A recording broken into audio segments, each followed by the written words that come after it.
Supposedly, the best flat Earth proof just dropped. They say that if the Earth is a globe, then we are spinning at 1,000 miles per hour. They say we would surely feel that. But would we?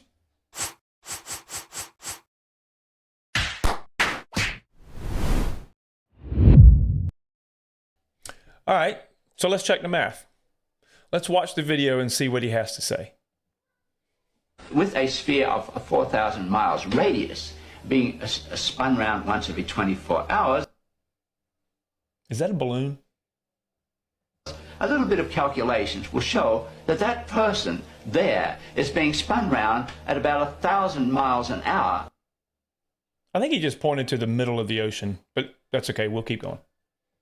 And it doesn't know it? I mean, this is obvious nonsense. You go on a merry-go-round and it goes, I doubt, more than 10 miles an hour, and you get off all dizzy. You mean...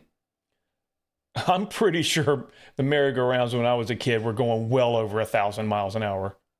To tell me that people can be spun round at approximately 1,000 miles an hour and not know it? Yes. Why, if this is so, this whole room that we're in is supposedly being spun round at something of approximately that order of speed, and we don't know it?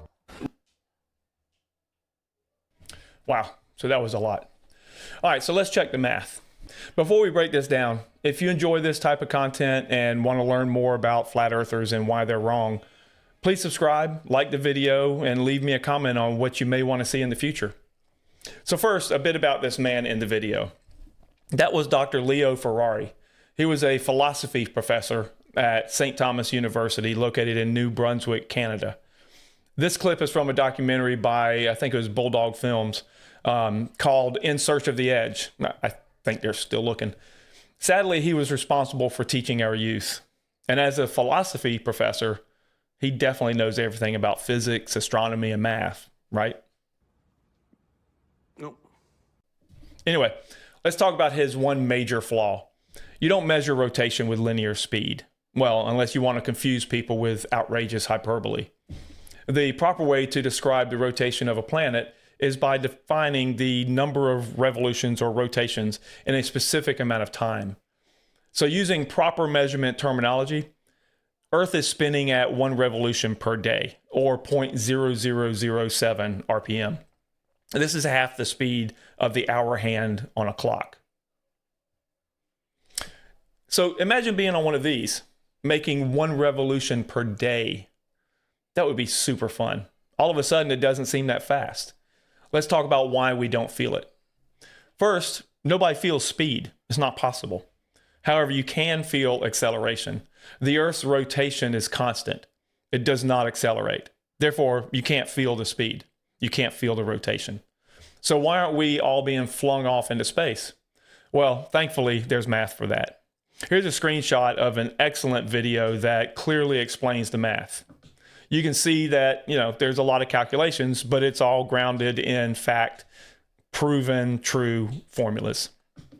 Check for a link in the description if you want to understand how to calculate it. The results of the math, though, tells us that somebody standing on the equator would weigh 0.34% less. That means that somebody with an actual weight of 180 pounds would have an apparent weight of 178.9. That's a whopping 1.1 pounds. It could be worse, though. That same person standing at either pole would have an apparent weight of their true weight, 180 pounds. So if you want to lose weight, just move closer to the equator. You happy? Fatty make a funny? So that sort of explains why we aren't being flung off the Earth and why we can't feel the spin of the Earth. So if you made it this far into the video, which I'm very happy you did, and thank you very much, I like to do a Did You Know segment at the end of each video. I try to keep it related to the subject matter of the video, and in this case, let's talk about planetary rotations in our solar system. As most of you know, we have 8 planets, including Earth, in our solar system. We're going to include Pluto in this group. Maybe one day he'll be a planet again. We don't know. All of the planets rotate, but all are different. Let's start with Mercury. We'll start at the sun and work our way out to Pluto. We'll start with Mercury. This is interesting because one rotation takes about 59 Earth days. It's interesting because a year on Mercury is only 88 Earth days. Next is Venus. Venus is interesting because its rotation is opposite the other planets. This is known as being in retrograde.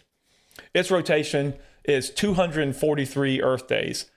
It takes longer for it to rotate one time than it does for it to revolve around the sun. So basically, Venus's day is longer than its year, which is weird. Next, of course, is Earth. Our day is actually 23 hours and 56 minutes. In a future video, we'll talk about why it isn't 24 hours and what the difference between a solar day and a sidereal day is. And then next, going out from the sun, is Mars. One rotation on Mars takes 24 hours and 37 minutes. So if we do ever populate Mars, the day length will be one thing we won't need much time to adjust to. Breathing may be a problem. Now for Jupiter. Wow, this planet is massive, and yet it rotates in only 9 hours and 55 minutes. To use the flat earther's favorite measurement of spin, this equates to 28,324 miles per hour at the equator. And no, you still wouldn't be flung off. Saturn is next and rotates almost as fast as Jupiter at 10 hours and 33 minutes. The speed at the equator is a good bit lower though, since Saturn is smaller than Jupiter.